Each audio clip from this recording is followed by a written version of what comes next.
I hope everybody's feeling good today. Guys, a couple days ago, AOC and Robert F. Kennedy Jr. had a heated exchange that went just so mega viral all over the internet. And guess what? We didn't talk about it that day. We didn't cover it because it was just more important, more pressing news to cover that day. But what I wanted us to do was actually go backwards just a little bit, because honestly, this moment is not just genuinely fascinating. It is criminal that we haven't shared it yet. It is absolutely ridiculous. And we got to talk about it. AOC gets heated. Robert F. Kennedy Jr. takes full ownership, and some ridiculous things get uncovered in this 5-minute clip. And we got to talk about it. So let's go ahead and jump right in. Also, guys, if you like having conversations like this, if you think they matter, please consider liking and subscribing. It's one of the best ways you could really help me out. Okay, check this out. Thank you so much, Mr. Chairman, and thank you, Secretary Kennedy, for being here today. It's actually not our first time meeting.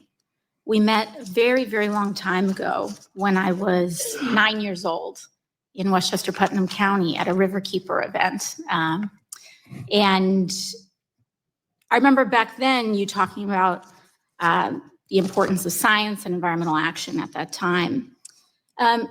Listening to a lot of your discussion and a lot of the messages that you provide to people, you talk a lot about corporate influence and corruption in government. And this is an area that's very important to me, and it's an area that I do a lot of work in. I am, as a public servant, completely financially divested of any conflicts of interest with any healthcare companies, any stocks, any lawsuits that I would financially benefit from. Are you? Yes. You're completely divested? Yes. You have no financial interest in any lawsuit, crypto, none of that? No. Oh, okay. Crypto? I own Bitcoin. Okay. And do you have any other securities or assets? I don't. I mean, I had to go through this with the Office of Government Ethics, and I had a few interests that were very minor that I divested. Okay, just checking. I'd always like to. It's a good question. I always like to know what the field is before I enter conversation. Isn't that kind of nice? Right. I feel like this is a little bit of a wholesome moment. RFK Jr. says, I know it's a good question. I'm actually glad you asked that. And I think the broader point here is, if you really want to know what someone's intention is, I think a great place to start is looking at their track record. What are they invested in? Where is their intention? What are their interests? And especially, this is so critical, especially whenever you're talking about people in government, people who are elected to serve us. You got to know where they're standing so you can know where they're walking. This is really, really important. Conversations. So thank you for that. In the healthcare space, something that we've both spoken to is that some of the worst actors are in the for-profit medical space. Are in for-profit health insurance, big pharma, et cetera. And one of the worst companies actually is United Healthcare in this respect.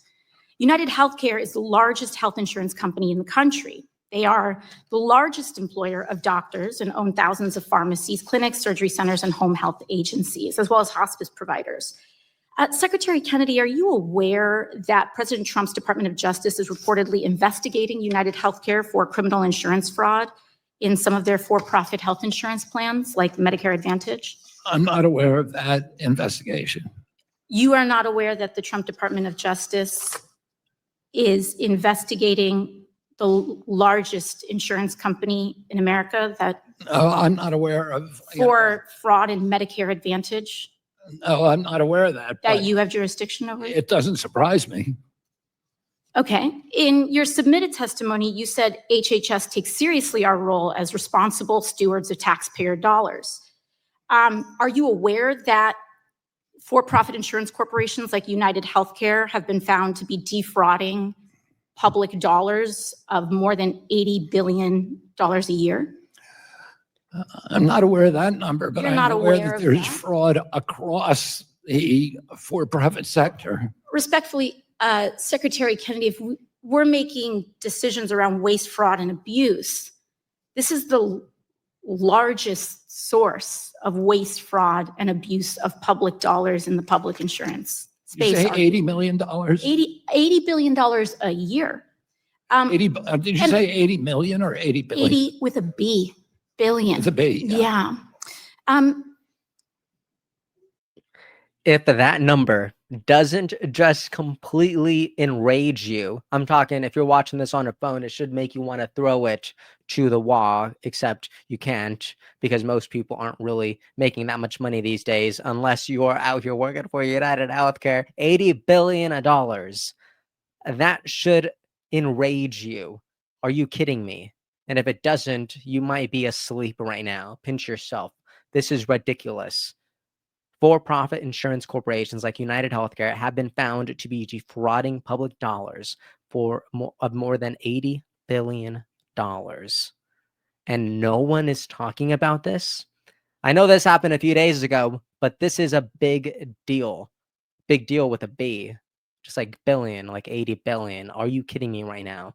That is nuts.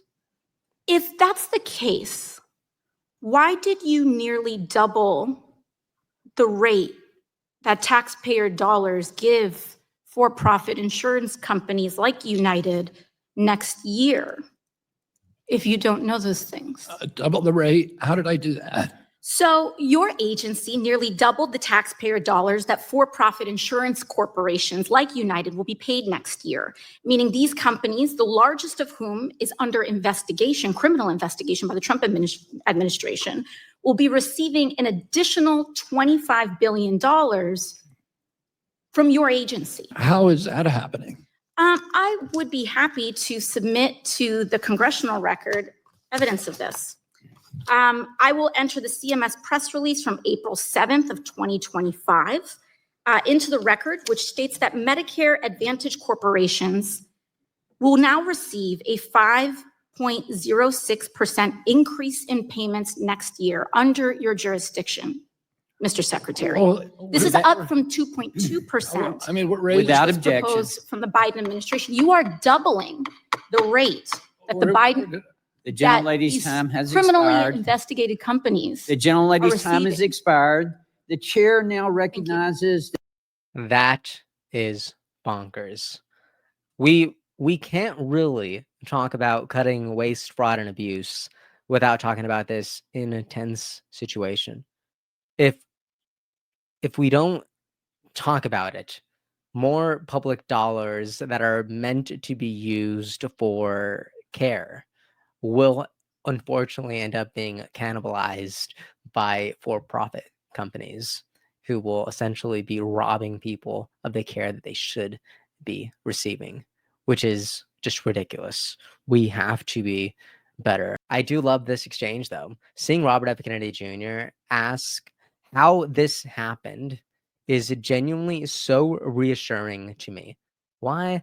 Because he asked how this happened with such curiosity and such disbelief rather than immediately trying to spin it or try to discredit it.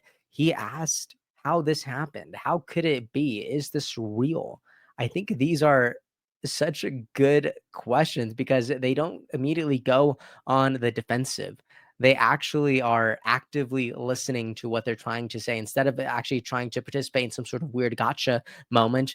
They're trying to make sure that what's happening is accurate. And when something feels off, they question it. Why? Because they care enough to question things.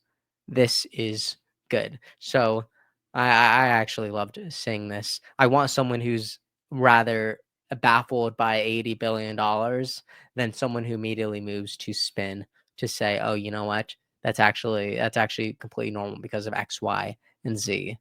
No, Robert F. Kennedy Jr. cares enough about a problem to question the problem, even if that means questioning his own agency. That is good. That matters. And to me, that's important. So I loved saying it. I really did.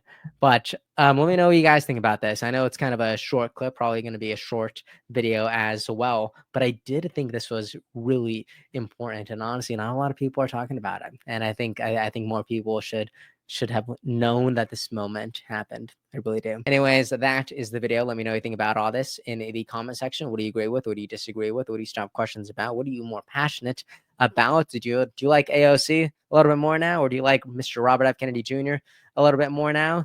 A lot of people here don't like AOC, and I totally get it. But I do think she was shedding light on a problem that even Robert F. Kennedy Jr. was curious about, and I think that's probably a good thing. All right, let me know anything about all this in the comment section, and I will see you all next time. Please make sure to like, subscribe.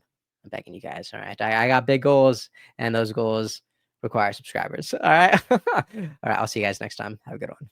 Episode's over already. Jeez, that was fast. Well, they say beautiful things do not last forever, but feel free to watch and listen to another one of these episodes if you're interested in those conversations as well. Also, this next part is huge. Make sure to obliterate that like and subscribe button and turn on the notification bell so you never skip a beat. I also have a newsletter where we dive into the news, politics, and ideas that shape our future. If you're interested in signing up, I'd really appreciate that. Anyways, that's the end of this episode. Thank you so much for watching and listening, and I'll see you next time.